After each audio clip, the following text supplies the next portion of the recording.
Bismillahirrahmanirrahim. Assalamualaikum warahmatullahi wabarakatuh. Waalaikumsalam warahmatullahi ta'ala wabarakatuh. Alhamdulillahirabbil alamin. Alhamdulillahilladzi 'allama bil qalam, 'allamal insana ma lam ya'lam. Asyhadu an la ilaha illallah wahdahu la syarikalah wa asyhadu anna Muhammadan abduhu wa rasuluh. Allahumma sholli ala Muhammad wa ala alihi wa ashabihi ajmain, amma ba'du. Jamaah sekalian, pengajian sebelum berbuka di Masjid Al-Mubarak rahimakumullah. Alhamdulillah, kita masih diberi nikmat oleh Allah berupa nikmat iman, Islam, dan sehat. Mudah-mudahan kita bisa mensyukuri nikmat yang telah diberikan oleh Allah itu dengan sebaik-baik rasa syukur kepada Allah Subhanahu wa ta'ala, dengan kita mengucapkan alhamdulillahi rabbil alamin, serta kita ikuti dengan perilaku kita taat kepada perintah-perintah Allah dan menjauhi larangan-larangan Allah. Yang kedua, sholawat dan salam senantiasa terlimpahkan kepada Nabiullah Muhammad sallallahu alaihi wasallam, kepada keluarganya, kepada sahabatnya, dan kepada pengikutnya yang masih setia dalam mengamalkan sunnah-sunnah beliau. Dan kita berharap mudah-mudahan kelak kita mendapat syafaat Nabi Muhammad, bisa bertemu Nabi Muhammad di surganya Allah. Amin ya rabbal alamin. Jamaah rahimakumullah, kita lihat kisah sejarah bagaimana Nabi dan Rasul begitu gigih untuk menyebarkan kalimat tauhid la ilaha illallah, mulai dari Nabi Adam alaihissalam hingga Nabiullah Muhammad sallallahu alaihi wasallam. Para nabi dan rasul ini diabadikan kisahnya, ceritanya di dalam Al-Quran.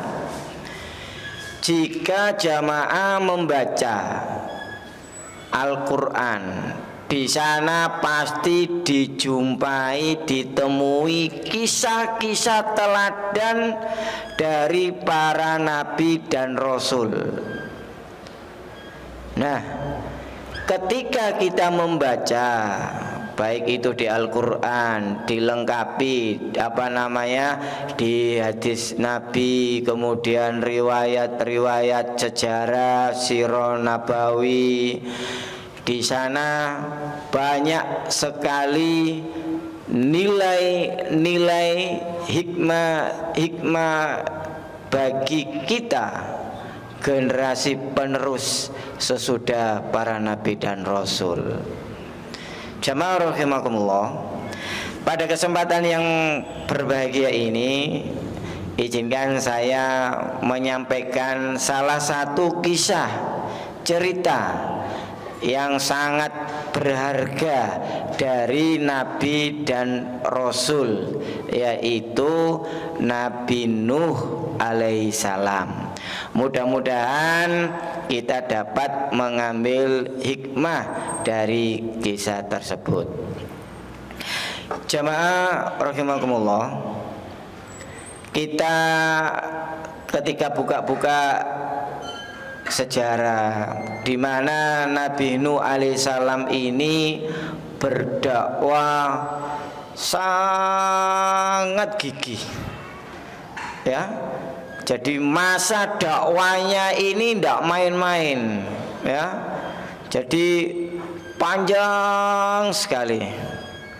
Kemudian dalam rentang waktu yang sangat panjang dakwanya, tidak hanya setahun 2 tahun tapi bertahun-tahun. Ini yang ikut beriman kepada Nabi Nuh ini bisa dihitung bilangan, ya, tidak banyak yang ikut itu. Yang banyak itu yang memusuhi. Nah, yang banyak itu yang membenci, yang memerangi.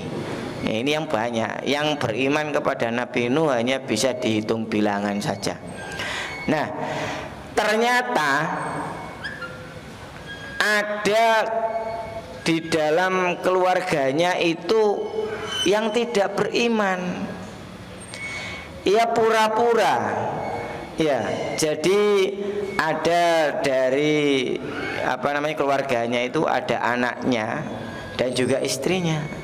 Anaknya yang terkenal di sejarah itu kan dinamai Kan'an. Ya, ini yang pura-pura ikut bapaknya, tapi ternyata memang dia tidak beriman. Loh, kok tahu? Iya, karena kisahnya ketika Nabi Nuh sudah sampai batas yang ditentukan, ya, ditakdirkan oleh Allah, maka Nabi Nuh ini diperintahkan oleh Allah untuk membuat kapal. Nah, coba jenengan bayangkan, padang pasir yang luas, yang tandus, kanan kiri itu bebatuan, perbukitan, jauh dari laut. Nah, disuruh buat kapal, ya kan? Suruh buat kapal. Makanya ini di luar logika ini. Sehingga orang-orang yang tidak beriman, orang-orang yang kafir itu mengejek, menghina, mengolok-olok. Nuh, kamu itu gimana toh Nuh? Wong di padang pasir kau buat kapal. Apa kamu sudah ndak waras Nuh? Nah, ini ejekan, ini contoh saja ya. Mungkin bisa jadi ejekannya lebih tajam, ya kan? Nah, tapi Nabi Nuh dan umat yang beriman ini tetap sabar. Harus taat kepada Allah Subhanahu wa taala. Buat kapal ya buat kapal. Apa yang terjadi? Tidak tahu. Pokoknya sami'na wa ata'na. Buat kapal, kita buat kapal, itu kerja bakti itu. Nah, bahu membahu buat kapal. Selesai buat kapal, jadi Nabi Nuh akhirnya diperintahkan oleh Allah untuk mengumpulkan hewan, ya kan? Di dalam cerita itu berpasang-pasangan masuk ke dalam bahtera Nuh. Kemudian jamaah rahimakumullah, hari yang ditentukan itu tiba. Langit hitam, awan hitam, ya, halilintar, gemuruh menggelegar, hujan deras datang. Dari langit hujan deras, dari dalam tanah sumber-sumber air itu bermunculan, sehingga dalam waktu sekejap terjadilah banjir bah. Nah, coba banjirnya ini tidak main-main.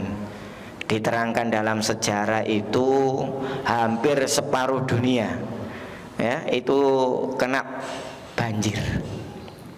Nah, jamaah rahimakumullah, ketika suasana genting, ketika suasana mencekam, banjir bah datang, orang-orang yang tidak beriman itu berlarian menyelamatkan diri. Oh, banjir, banjir, banjir deh, banjir. Nah, banjir, semuanya ingin menyelamatkan diri. Tapi hari itu jamaah, tidak ada yang selamat kecuali yang ada di bahtera Nuh. Hari itu tidak ada yang bisa menyelamatkan diri masing-masing kecuali yang diselamatkan dan ditolong oleh Allah, yaitu orang-orang yang beriman yang berada di Batrah Nuh. Sebagai seorang bapak, nah ini Nabi Nuh selain Nabi dan Rasul, Nabi Nuh ini juga punya keluarga jamaah. Dicari itu anaknya, anakku mana? Kok ndak kelihatan? Kan'an ini mana Kan'an? Kok ndak kelihatan di dalam kapal? Nah, coba kalau misalkan kita punya anak gitu ya, kemudian ada bencana banjir, bapak yang bertanggung jawab, bapak yang soli, pasti mikir, duh nanti anakku ini, oh gak ono, pasti dicari anakku di mana kamu? Banjir, ayo mengungsi, ayo menyelamatkan diri. Nah ini Nabi Nuh. Ya manusiawi. Dia seorang nabi, beliau seorang nabi dan seorang bapak, mencari itu. Lihat kanan, lihat kiri, lihat jauh, kok ndak ada. Nah, pas di atas kapal itu Nabi Nuh beserta orang beriman itu melihat itu. Ternyata Kan'an ini sedang berenang jamaah. Hai Kan'an, sini nak, ikut bapak. Hari ini ketentuan Allah berbicara bahwasanya akan didatangkan musibah banjir. Sini nak, ayo ikut bapak naik kapal. Nah ini bahasa saya ya, bahasa saya ini ya. Mendramatisir seperti itu. Ternyata jamaah, Kan'an ini tidak mau mendengar nasihat bapaknya. Tidak mau, ya merasa Kan'an ini hebat, Kan'an ini bisa berenang. Maka ia bilang, wahai bapakku, aku akan ke tempat yang tinggi. Aku akan berenang dan aku akan ke tempat yang tinggi, yaitu bukit atau gunung itu. Di puncak bukit, di puncak gunung, aku pasti selamat dari banjir ini. Tidak mungkin banjir ini akan menenggelamkan bukit dan gunung itu. Astaghfirullahaladzim. Seorang anak tidak mengikuti nasihat bapaknya. Akhirnya jamaah, Nabi Nuh pun menyesal karena anaknya ini tidak mendengarkan. Ia naik berenang kemudian sampai bukit itu yang tertinggi ya, dan Kan'an ini pun tenggelam ya, tenggelam, ditelan banjir. Inna lillahi wa inna ilaihi rajiun. Jamaah rahimakumullah, tidak ada yang selamat ketika banjir bah datang kecuali orang yang beriman, orang yang berada di Batrah Nuh. Itu yang dirahmati, diridhoi oleh Allah Subhanahu wa ta'ala. Nah ini apa namanya, kita lihat di dalam Al-Quran itu ada surat At-Taghabun ya. Jika kita lihat apa namanya, baca surat At-Taghabun ayat 14. A'udzu billahi minas syaitonir rajim.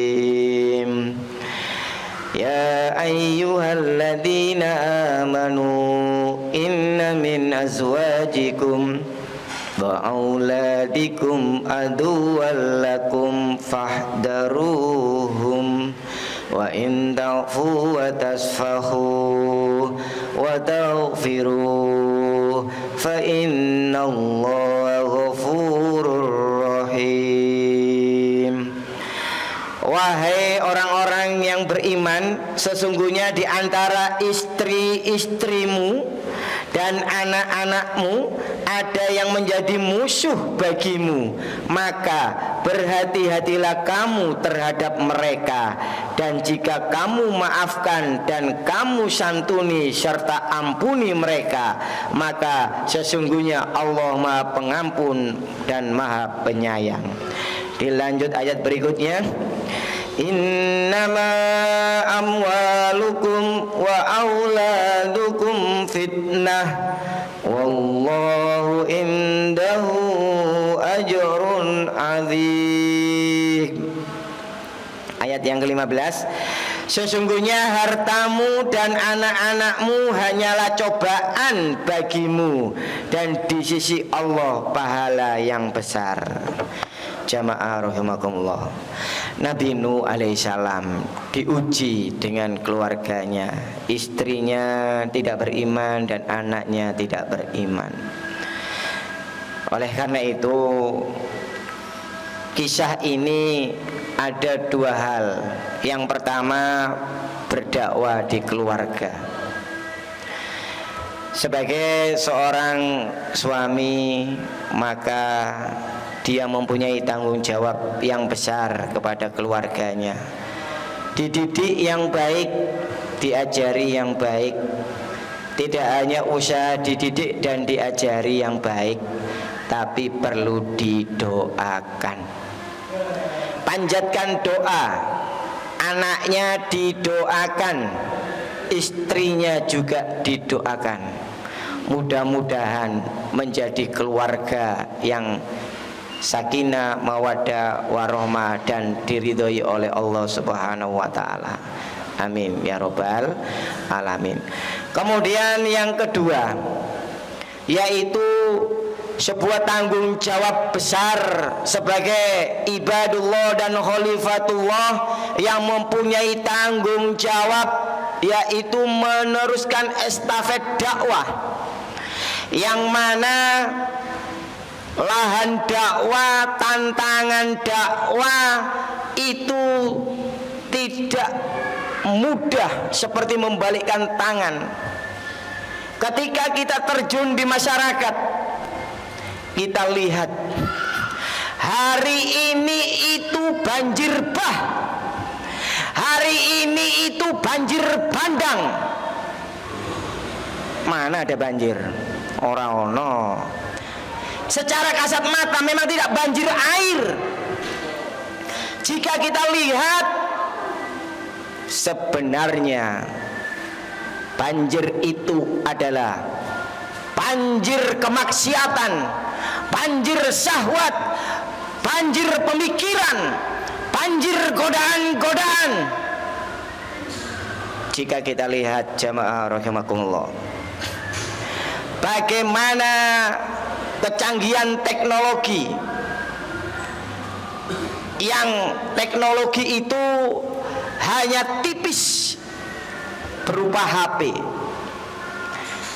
Di dalam HP ini ada sebuah potensi yang baik dan buruk. Jika baik, alhamdulillah. Tapi jika buruk, naudzubillah. Maka kita lihat bagaimana anak-anak kecil usia TK sudah megang HP ada. Usia SD apalagi SMP, SMA, bapak-bapak, mbah-mbah mungkin barangkali ada juga. Ya. Di sana itu banjir informasi, informasi baik dan informasi buruk. Dan ini adalah tantangan penggiat dakwah. Bagaimana masyarakat diselimuti oleh banjir-banjir informasi, banjir-banjir pemikiran, banjir-banjir godaan yang tentunya sedikit demi sedikit menggerus keimanan. Percaya atau enggak? Percaya atau enggak? Ya. Kita lihat bagaimana pemikiran-pemikiran kapitalisme, pemikiran-pemikiran sosialisme pemikiran-pemikiran hedonisme sudah mempengaruhi cara pandang dan berpikir umat Islam. Anak-anak kecil usia SD, usia SMP, SMA, mereka pun dibanjiri dengan racun-racun fun, kesenangan, food, makanan, kemudian pakaian yang model-model, pakaian hijab, berkerudung, tapi melihatkan lekukan, tingkungan, dan cekungan. Ya, ini sudah ada di depan mata. Terus bagaimana sebagai seorang penggiat dakwah, bagaimana seorang manusia yang di situ dipikulkan amanah sebagai ibadullah dan khalifatullah?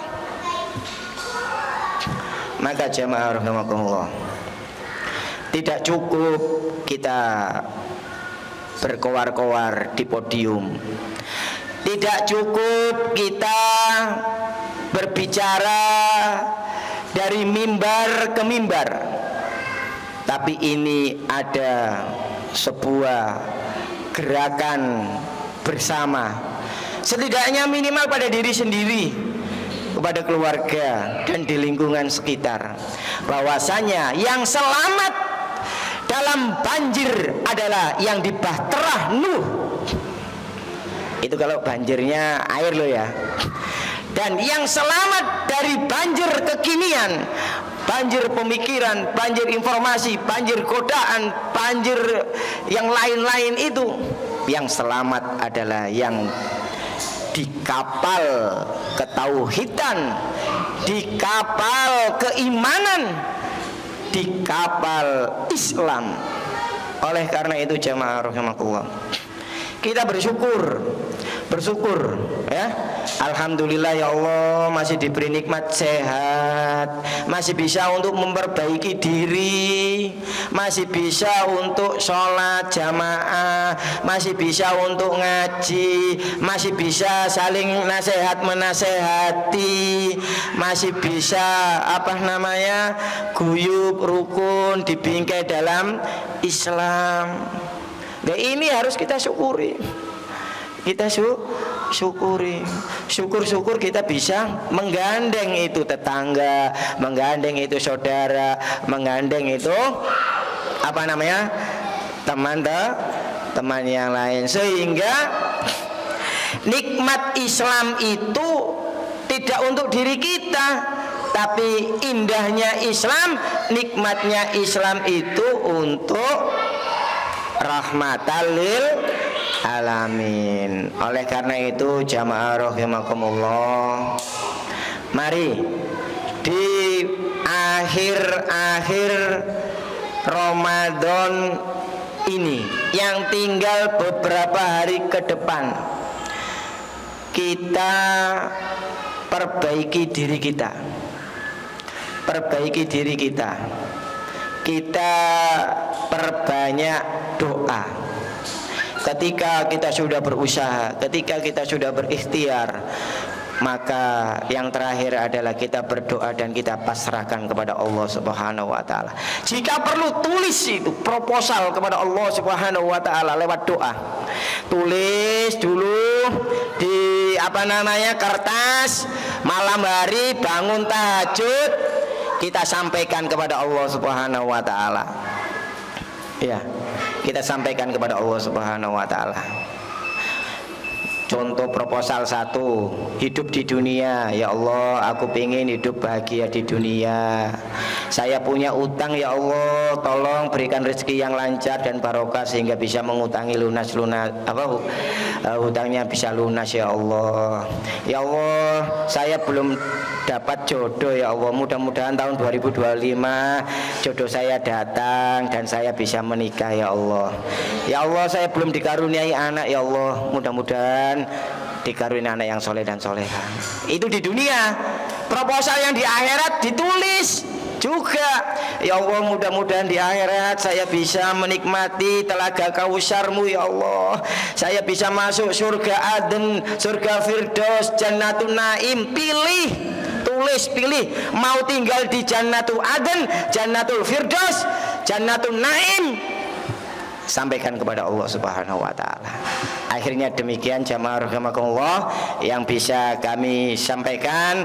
Kalau ada kurang salahnya saya mohon maaf yang sebesar-besarnya. Kalau ada benarnya itu tentu datangnya dari Allah Subhanahu wa taala. Allahumma arhamna bil Qur'an, Allahumma arhamna bil Qur'an, Allahumma ansur lil muslimin wal mujahidin fi Palestin. Wassalamualaikum warahmatullahi wabarakatuh.